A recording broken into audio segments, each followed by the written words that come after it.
Welcome students. तो last video जब हमने स्टार्ट किया था रॉबर्ट विटेकर का 5 किंगडम क्लासिफिकेशन, तो उसमें हमने ऑलरेडी 3 क्राइटेरियाज कवर कर लिए हैं, विच वाज क्या थे? Which was body organisation, body symmetry and germinal layer. ये 3 चीजें हमने ऑलरेडी कवर की हैं और इन तीनों की जो डिफरेंट है, मतलब क्या मीनिंग है, बॉडी सिमेट्री में कौन कौन से अलग अलग 3 टाइप्स थे, जर्माइनल लेयर, एक्टोडर्म, एंडोडर्म, मीजोडर्म, ये सब हमने कवर कर लिया है और इसी को कंसीडर करके भी ऑर्गेनिज्म क्लासिफाई होते हैं, ये हमने देख लिया। बचे हैं अब 2 criteria, that is body cavity और बॉडी सेगमेंटेशन, जो हम आज कवर करेंगे। But before starting with that, let's take a quick revision. क्या हमने सीखा हमारे फर्स्ट वीडियो में? हमने फर्स्ट वीडियो में देखा कि हमारा जो बॉडी है उसका सेलुलर ऑर्गेनाइजेशन कैसा है, सेल, टिश्यू, ऑर्गन, और जब ऑर्गन्स में कोऑर्डिनेशन होने लगेगा तो उनको हम बोलते हैं ऑर्गन सिस्टम। उसके बाद हमने उनको क्या दिए, जैसे आपको अपने एग्जाम में आपके आंसर, जैसे जिस क्वालिटी ऑफ आंसर जो आप लिखते हो उसके हिसाब से आपको ग्रेड दिए जाते हैं, वैसे ही depending upon the cell organisation हमने ऑर्गेनिज्म को क्या दिया, ग्रेड दिए। Protoplasmic, cellular, cell tissue, tissue organ, organ system. ये सब जो मैंने आपको सिखाया, आई डोंट नो आपको डाउट ये आया कि नहीं, बट मुझे है ये doubt. Can you just give me इसका आंसर क्या है, मुझे बताइए। मैंने एक एग्जाम्पल दिया पैरामोशियम का। Paramecium is a unicellular organism, I can say, वही है ना, फ्रॉम किंगडम प्रोटिस्टा। तो अब इस ऑर्गेनिज्म में तो यूनिसेलुलर मतलब एक ही सेल है और मैं उसको क्या बोलती हूँ, ऑर्गेनिज्म। ठीक है, मैं उसको ऑर्गेनिज्म बोलती हूँ। और वही अगर मैं मान लीजिए मैं अपनी बॉडी से आरबीसी निकाल कर दूं, आपको नर्व, एक न्यूरॉन दूं, वो भी तो एक ही सेल है, यूनिसेलुलर ही है, मैं उसको ऑर्गेनिज्म क्यों नहीं बोलती? What is the difference? कि एक वही एक सेल जो अमीबा में प्रेजेंट है, अमीबा, उसको हम लोग अमीबा को क्या बोलते हैं, ऑर्गेनिज्म। व्हाई नॉट एक आरबीसी और एक न्यूरॉन को हम क्यों नहीं बोल रहे हैं? Can you guess why? मुझे पता है आप सभी को पता है ये बात, इसके आंसर आपको सबको पता है। या द डिफरेंस इज, किसी ऑर्गेनिज्म को ऑर्गेनिज्म बोलना, या मतलब उसमें लिविंग ऑर्गेनिज्म इसलिए हम तभी बोल सकते हैं कि फर्स्ट क्वालिटी है that organism should be able to survive, exist. अगर मैं ये आरबीसी में ये न्यूरॉन्स को बाहर निकाल के रख दूं, ये मर जाएंगे। But in case of amoeba नहीं, वो अपना लिविंग प्रोसेस चालू रखेगा, उसकी लाइफ प्रोसेस होती रहेंगी। उसके पास भले एक सेल है बट उससे ही उसका सारे प्रोसेस हो रहे हैं, as I already told you in my first video, कि रिप्रोडक्शन, डाइजेशन, न्यूट्रिशन, सारी लाइफ प्रोसेस उसके एक सेल से हो रही हैं। Where in case of RBC and neurons, अगर मैंने उन सेल्स को बाहर निकाल के रख दिया, they won't be able to survive, वो मर जाएंगे। तो that's why the quality, जो सबसे पहली क्वालिटी है किसी ऑर्गेनिज्म को, एक किसी सेल को, किसी सेल को लिविंग ऑर्गेनिज्म बोलने की, ऑर्गेनिज्म बोलने की फर्स्ट क्वालिटी है able to exist, able to survive. तो मैंने वही एग्जाम्पल आपको दिया, अमीबा और एक मेरे आरबीसी या नर्व सेल, न्यूरॉन का एक एग्जाम्पल देके आपको। तो ये डाउट मुझे आया था, आई थिंक आपको भी आना चाहिए, and this is the answer for it. After that हम प्रोटिस्टा की तरफ गए और उसमें जो है प्रोटोप्लाज्मिक ग्रेड ऑर्गेनाइजेशन था, मतलब एक ही सेल से सब कुछ होना है। सो यू हैव टू सी कि वेदर एक ही सेल से सब हो रहा है, क्या हो रहा है, वो सब आपको देखना है। To classify any organism you have to see whether it is a unicellular और अ मल्टीसेलुलर। तो वो हमने एक देख लिया। उसके बाद हम बढ़े मल्टीसेलुलर की तरफ। अब मल्टीसेलुलर में भी बड़े अलग अलग डिफरेंट टाइप्स हैं। फर्स्ट हमने क्या देखा, टिश्यू का एग्रीगेशन हो गया, ऑर्गन्स नहीं बने, तो क्या ग्रेड दिया उसको, सेलुलर ग्रेड ऑर्गेनाइजेशन। फाइलम कौन सा था, पोरिफेरा, मतलब इसमें नो टिश्यू और नो सेल कोऑर्डिनेशन। उसके बाद हमने देखा था मल्टीसेलुलर ऑर्गेनिज्म में ही फाइलम नाइडेरिया, और उसमें क्या हुआ था, उसमें जेलीफिश का एग्जाम्पल लिया और सारे जो उसके पास, इस जेलीफिश के पास टिश्यूज हैं और वो क्या कर रहे हैं, अपना अपना काम कर रहे हैं, अभी भी ऑर्गन फॉर्म नहीं हुआ है, तो हमने इसको क्या ग्रेड दे दिया, सेल टिश्यू ग्रेड ऑर्गेनाइजेशन। उसके बाद हम थोड़ा और आगे बढ़े जब ऑर्गन्स बन चुके हैं, मतलब टिश्यू आए और ऑर्गन्स भी बने, और एग्जाम्पल हमने लिया प्लेनेरिया का। बट इसमें क्या था, सारे ऑर्गन्स अपना अपना मर्जी का काम करते जा रहे हैं, कोई कोऑर्डिनेशन नहीं है उनमें, तो मैंने उनको क्या ग्रेड दिया, टिश्यू ऑर्गन ग्रेड ऑर्गेनाइजेशन। उसके बाद हम बढ़े organ system, that is we are talking about us. इसमें क्या हमने देखा, कंप्लीट और I can say well developed brain है, ऑर्गन्स है, और यस हम में कोऑर्डिनेशन है, और हम में that's why we are able to perform life process, मतलब हम हाईली एडवांस्ड हैं। और एग्जाम्पल हमने किसके देखे, dog, frog and of course us. And then हम बॉडी सिमेट्री की तरफ बढ़े। बॉडी सिमेट्री को अगर मैं एकदम नॉर्मल लैंग्वेज में बोलूं तो इसका मतलब यही हुआ कि उसको कट करना है, अगर दो इक्वल हाफ मिलते हैं तो उसकी सिमेट्री आपको देखनी है। अमीबा में क्या था, कुछ भी करो नहीं मिलने वाला, तो एसिमेट्रिकल में डाल दिया उसको। कौन सी क्लास में डाला था, एसिमेट्रिकल में। रेडियल में मतलब ऐसा इमेजिनरी एक्सिस जो रेडियस से provided, it should pass with radius only, and if you are getting two equal halves then the organism is coming into the category of radial symmetry. An example किसका था, starfish का, जिसमें क्या present था, multiple plane of symmetry. उसके बाद हम आए जिसमें क्या था, बायलेटरल सिमेट्री। मुझे ऐसे काटना तो पॉसिबल नहीं है, ऐसे भी नहीं, because you will not get two equal halves. आपके पास मुझे काटने के लिए सिर्फ एक ही इमेजिनरी एक्सिस है, that is this, that is bilateral symmetry. फिर हमने पढ़ा जर्मिनल लेयर। हमारी सबकी एम्ब्रियोनिक स्टेज में जब हम एक सेल थे, जब जाइगोट फॉर्म में थे, हम एक ही सेल थे, फिर इसमें डिवीजन होते गए, सेल डिवीजन, और हमारे सेल्स ने खुद को, जर्म सेल्स ने खुद को डिफ्रेंशिएट किया 3 लेयर्स में, एक्टो, मीजो एंड एंडो। और एक्टो, मीजो एंड एंडो में क्या, अगर तीनों प्रेजेंट है तो ट्रिप्लोब्लास्टिक, और 2 प्रेजेंट है तो डिप्लोब्लास्टिक। तो ये हमने किया था already, we have covered this. So now today we'll start with the remaining criteria, that is body segmentation. अब body segmentation मैं आपको कैसे समझाती हूँ, देखिए मुझे अभी ये मेरी बॉडी, अगर आप मुझे सेगमेंट्स में काटोगे, will you get the repetitive segments only? बिल्कुल नहीं।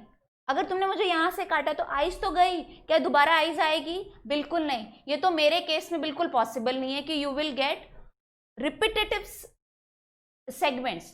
In case of earthworm definitely you will get, and maybe some organs भी repeat होंगे। तो ये body segmentation क्या है, when you will cut the organism into smaller parts or into segments, you will get repetitive। और earthworm में क्या होता है कि वो उसमें ना रिपीट होता है एक ही, मतलब इसको काटा ना, फॉर एग्जाम्पल दिस, ये फॉर एग्जाम्पल ये जब इसको कट करेंगे ना तो आपको एक रिपीटेटिव एक स्ट्रक्चर मिलेगा, मतलब एक जैसे दिखने वाले। इन are case it is not possible. तो बॉडी सेगमेंटेशन भी एक क्राइटेरिया होता है किसी ऑर्गेनिज्म को क्लासिफाई करने का। तो इसका एग्जाम्पल क्या है, अर्थवर्म, ठीक है, from the phylum Annelida. And very important that is body cavity. ये हमारा लास्ट क्राइटेरिया है, बॉडी कैविटी। बॉडी कैविटी को बोलते हैं सिलोम। बॉडी कैविटी क्या होती है, the cavity between the body and the internal organs. In our embryonic stage, these body cavity is formed by the mesoderm or gut. अब मैं आपको बताती हूँ ये जो बॉडी कैविटी का एक्चुअल डेफिनेशन क्या होगा।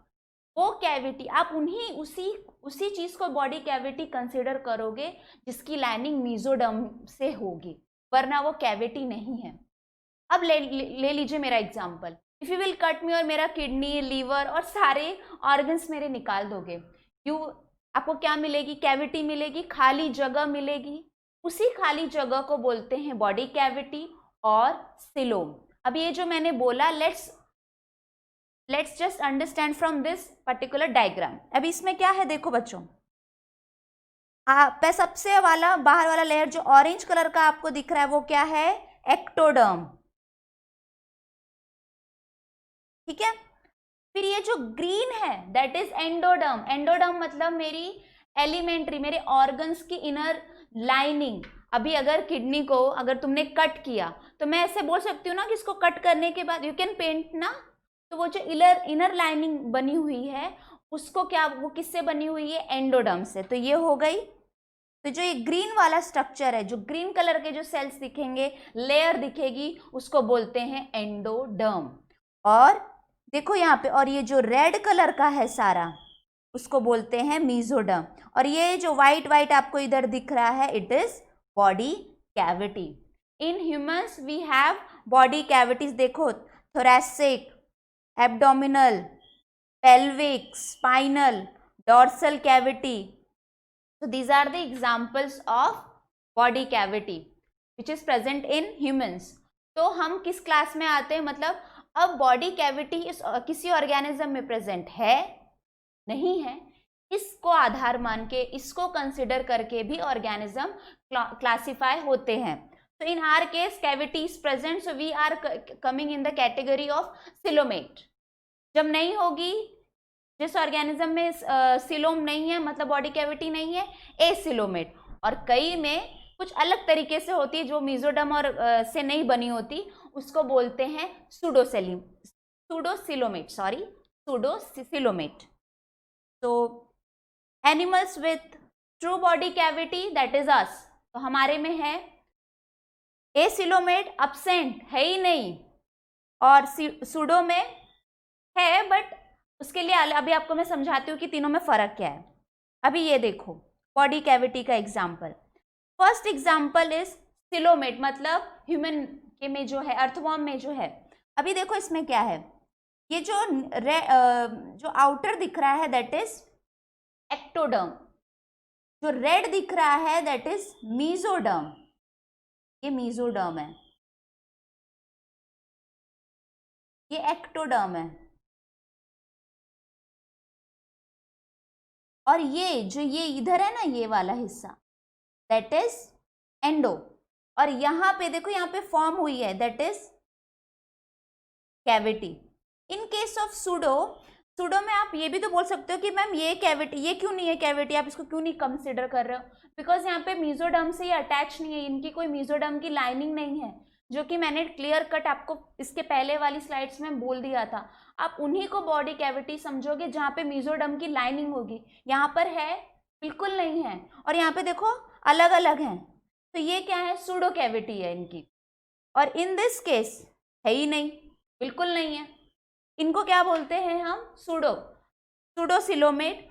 पहले वाला एग्जाम्पल है सिलोमेट, उसके बाद pseudocoelomate, and last one is acoelomate. तो अब जो है ऑर्गेनिज्म किस तरीके की इसमें सिलोम प्रेजेंट है, कैसी कैविटी है, again they are classified.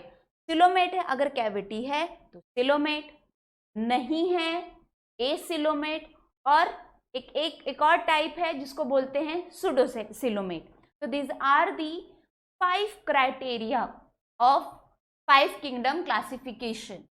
So now we will take quick revision of this with a small video. So you have to see this video and then we can proceed further. Depending upon these 5 criteria of germinal layer, body organization, body symmetry, body segmentation, and presence of body coelom, the organism can be classified into different class, different phylums. तो जो kingdom Animalia है उसमें ये सारे 5 criteria को आधार मानकर, उसको consider करके आपके सारे ऑर्गेनिजम्स को 10 फाइलम में रखा गया है, which you are going to learn in this chapter. तो जो अभी तक हमने कंप्लीट किया वो सब बेसिक था। ये क्यों मैंने किया, व्हाट वाज माय एम, मेरा एम ये था, अगर आगे जब मैं अगर आपको फाइलम कॉर्डेटा एक्सप्लेन करूंगी, and if I say the organism have bilateral symmetry, you should be able to understand कि मैम क्या बोलना चाहती है हमें। So that's why this basics needs to be clear before we will start with actual animal classification. वो सब भी हम धीरे धीरे करेंगे, बट अब हम एक लेट्स रिवाइज जो अभी हमने ये सब कुछ सीखा with a video. Criteria for Five Kingdom system of classification. The traditional system of animal classification had two kingdoms. Nowadays, a new system of animal classification called Five Kingdom classification is being followed. It is proposed by scientist Robert Whittaker in 1969. It includes Kingdom Monera, Kingdom Protista, Kingdom Fungi, Kingdom Plantae, and Kingdom Animalia. This system of classification is made on the basis of criteria such as body organization, body symmetry, body cavity, germinal layers, body segmentation, etc. Body organization. It suggests how the organism's body is formed. In unicellular organisms like amoeba and paramecium, all functions are performed by same cell, and so the body organization of unicellular organism have protoplasmic grade organization. There are some multicellular organisms such as sponges in which there is just aggregation of cells, and so no tissues or cellular coordination exist. Such animals are said to have cellular grade organization. In some multicellular organisms such as jellyfish, there are separate tissues to perform various body functions. There is well-established coordination between these cells. They show cell-tissue grade organization. In some multicellular organisms such as planaria, tissues are organized to form some organs. However, complete organ system is not present. Such organization is tissue organ grade organization. All other multicellular animals like human, frog, etc. have dedicated organs for performing specific functions. Therefore, they show organ system grade organization. Body symmetry. When an animal appears similar from both sides of an imaginary axis, then we say that it has symmetrical body. In humans, cow, and similar animals, there is one plane of symmetry. Such animals are said to have bilateral symmetry.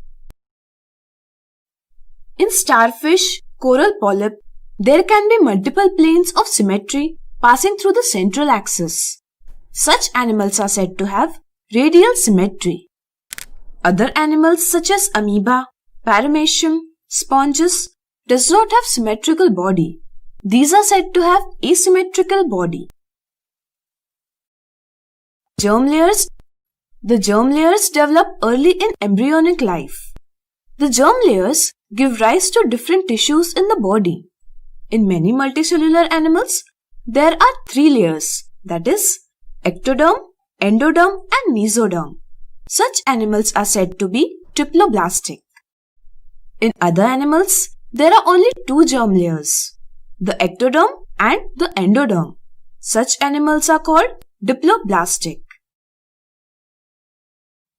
Body cavity. The fluid-filled space between the body walls and gut wall is called body cavity or coelom. Animals having true body cavity lined by mesoderm from all sides are eucoelomate. For example, annelids, molluscs, arthropods, echinoderms and chordates are examples of eucoelomates. Animals which have cavity, however, gut wall is not lined by mesoderm, then the animals are pseudocoelomate. For example, Escalamenthus. Animals in which cavity is absent are acoelomate. For example, Porifera, Cnidaria, Platyhelminthes, etc. Body segmentation. If it is possible to divide the animal body into series of smaller repetitive segments, then such animal is said to have segmented body. For example, annelids like earthworm. I hope you have understood this video very well. Thanks for watching this video. So with this video, everything is now cleared. Your classification, basic of classification, criteria of classification cleared. 5 जो आपके criteria थे, body organisation, body symmetry, body segmentation, body cavity and germinal. तो ना ये सब कुछ अब clear हो चुका है with this video. In that video उन्होंने कुछ speaking something like arthropoda, Annelida, Hemichordata, ये सब कुछ आप सीखेंगे। अब जब ये आपका बेस क्लियर हो चुका है, आपके क्लासिफिकेशंस का सब कुछ अभी आपके दिमाग में सब फिट बैठ चुका है, तो it's a time to introduce you with this particular. ये मैंने क्यों डिज़ाइन की है और इसका इस डिज़ाइन मतलब ये मैंने आपको क्यों इसको इंट्रोड्यूस मुझे क्यों करना है, सो दैट जो आगे के फाइलम जब आप उनकी एनिमल क्लास से फाइलम पढ़ोगे आपको ईजी हो जाएगा समझना। अब for example in this case मैंने क्या किया, एनिमिलिया लिया, which you are going to learn. ये किंगडम है आपका, उसमें मैंने क्या दिए, 2 सेलुलर लेवल मतलब जहाँ पे सेल इकट्ठा हो गए पर टिश्यू नहीं बने, उसका एग्जाम्पल है फाइलम पोरीफेरा। उसके बाद टिश्यू ऑर्गन को मैंने एक साथ रखा, फिर मैंने सिमेट्री को किया, रेडियल बायलेटरल। फिर उसके बाद अगर रेडियल है तो सिलेंडरेटा एंड टिनोपोरा। फिर उसके बाद without body cavity, with true coelom and without. So this are the class. So depending upon these criteria, the animal kingdom, जो animal का जो kingdom है, Animalia is divided into 10 phylum, starting from Porifera and ending with Chordata. हमारा जो phylum है humans का वो है Chordata, तो उसके बारे में हम पढ़ेंगे। अब एग्जाम्पल, अभी इसका मैं एग्जाम्पल आपको देती हूँ। अगर मैंने आपको बोला कि Chordata के बारे में कुछ फीचर्स लिखो, कैरेक्टरिस्टिक्स लिखो, अगर ये आपको टेबल अच्छे से याद हुई तो आप क्या करोगे, मैम दे आर सिलोमेट्स, मतलब उनके पास ट्रू बॉडी कैविटी है, दे हैव बायलेटरल सिमेट्री और उनका क्या है, ऑर्गन लेवल सिस्टम पे काम है, and they are coming from the kingdom Animalia. तो you have to go from here to here and you can define 4 characteristic. In addition to that, ये जो सारे फाइलम्स जब आप पढ़ोगे, in addition to that you have to give me examples of each phylum. हम आगे की class होगी उसमें एग्जाम्पल्स भी पढ़ेंगे। तो next video will start first with Chordata, क्योंकि वो बहुत बड़ी, वो बहुत ही डाइवर्सिफाइड है। पहले हम वो सबसे मेजर अपना काम कंप्लीट करेंगे and then from Porifera to Hemichordata we will complete with उनके characters and with a example. So this is something which is given in your textbook, kingdom Animalia, body organisation, body symmetry, body cavity and phylum. देखो यहाँ पे 10 phylum है, जो next video में हम Chordata start करेंगे। तो what I request all of you कि ये किंगडम, ये जो टेबल है, इसको आप अपनी बुक में ड्रॉ करें खुद से। डोंट गेट गूगल डाउनलोड मत करो या स्क्रीनशॉट मत लो, you just draw in your notebook before I will start with Chordata. Chordata start होने से पहले ये सब चीज़ें आपके दिमाग में बिल्कुल क्लियर होनी चाहिए, because when I will speak phylum, कोई भी फाइलम का अगर मैंने बोला radial symmetry, you should immediately know कि वो कौन सी क्लास है और वो कहाँ पे उसका है, किस चीज़ से वो कनेक्टेड है, ये आपको पता होना चाहिए, इसीलिए ये टेबल ड्रॉ करनी है। तो सिंप्लीफाइड, और घबराने की बिल्कुल ज़रूरत नहीं है। ये सारी जो स्पेलिंग्स है, सिलेंडरेटा, पोरीफेरा, एनेलिडा, ऑर्थोपोडा, ये सब जैसे आप नए स्कूल में जाते हो तो आपको जब नए दोस्त मिलते हैं, ये कुछ लोगों के नाम बहुत डिफिकल्ट होते हैं, बट आप क्या जब उनसे आप दोस्ती करते हो, उनसे बातें करते हो, you start being with them, then आप जब उनकी दोस्ती हो जाती है, then you start talking with them, and ultimately last में क्या होता है, by the end of year you know their name with their घर का नाम, स्कूल का नाम, सर नेम, एवरीथिंग। तो ऐसे ही इनसे हमें दोस्ती करनी है और इनके एग्जाम्पल्स को याद करना है, और आपके लिए सिंप्लीफाई हो जाएगा ये चैप्टर। ये चैप्टर बहुत डिफिकल्ट है, बट थोड़ा सा इसमें प्रैक्टिस और थोड़ा सा पेशेंस लगेगा इसको सीखने के लिए। So this is the last slide of today's presentation. So now, जैसे हम किसी के घर में इंट्रोडक्शन के लिए गए तो before getting introduced to them, we should know something about them. तो मैंने वो जो समथिंग है that is basic of criteria, वो सब आपको ऑलरेडी अब पता चल चुका है. So now you also can meet them and उनके बारे में जान सकते हो, and they are also waiting to meet you all. In next video will start with Chordata, और इन सबसे हम एक एक करके मिलेंगे। तब तक के लिए जो वो मैंने आपको टेबल बना के दी है उसको ड्रॉ करो और याद करने की कोशिश करो। Meanwhile, yeah I know it becomes very difficult for you also, spelling सच में बहुत हार्ड है, बट येस, एग्जाम में हमें अच्छे नंबर स्कोर करने हैं, वी हैव टू स्टडी, और I am there only, so I am going to simplify everything for you. So let's start in next video, let's start with chordata। और अभी आपके लिए सिर्फ एक ही होमवर्क है, ये जो ये टेबल है वो पढ़ डालो और अपने बेसिक्स को, ये जो क्राइटेरियाज थे सबको आप रिवाइज कर लो। Thank you.